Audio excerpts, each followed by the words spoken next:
Salut à tous, c'est Hugo de la chaîne NSS et aujourd'hui on va aborder un sujet que j'aurais aimé aborder bien plus tôt mais je ne sais pas pourquoi je ne l'ai pas fait. Aujourd'hui on va parler du Dynamic Link. Le Dynamic Link, qu'est-ce que c'est? De manière très simple, c'est le pont qu'il va exister entre Premiere Pro et After Effects. Je vous donne un contexte. Il y a ces deux plans que j'aime beaucoup. Premièrement, un plan d'un paquebot qui avance vers la droite et un plan d'autoroute qui avance entre guillemets également vers la droite. Et j'aimerais bien faire une transition entre ces deux plans. Mais les transitions que j'ai sur Premiere Pro ne sont pas à la hauteur de ce que j'aimerais créer, et donc pour ça, je vais passer par After Effects.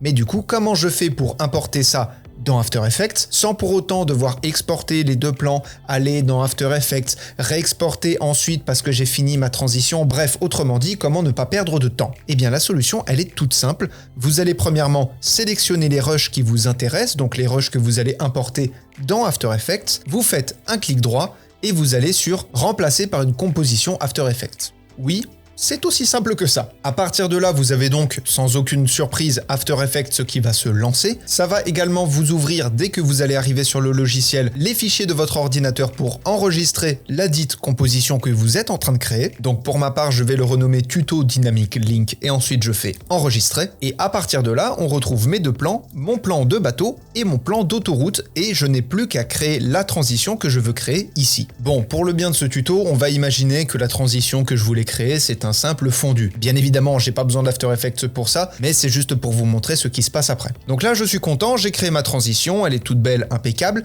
Maintenant, je veux du coup la voir dans Premiere Pro, ce qui est tout à fait normal. Donc je vais retourner directement sur le logiciel, et à ce moment-là, on voit que les deux plans ont été remplacés par un seul et unique plan, mais qui n'est pas une séquence imbriquée, qui n'est pas un plan à proprement parler, et qui a même une autre couleur de libellé. Donc probablement quelque chose que vous n'avez même jamais vu. Ça, qu'est-ce que c'est concrètement? C'est tout simplement la composition elle-même d'After Effects. Elle a été importée dans Premiere Pro, et si vous voulez modifier cet élément, vous ne pouvez pas rentrer dedans comme une séquence imbriquée, vous êtes obligé de la modifier directement depuis After Effects. Et le gros avantage, c'est que la modification se fait en temps réel. Tout du moins, vous faites la modification et dès que vous retournez dans le logiciel se met à jour et vous affiche ce que contient la composition. C'est aussi simple que ça. Et vous vous posez peut-être la question, alors d'accord, mais comment on fait pour exporter une fois qu'on a la composition? Parce que comme c'est deux logiciels différents, peut-être que l'export est particulier? Pas du tout, pas du tout. C'est un export on ne peut plus normal,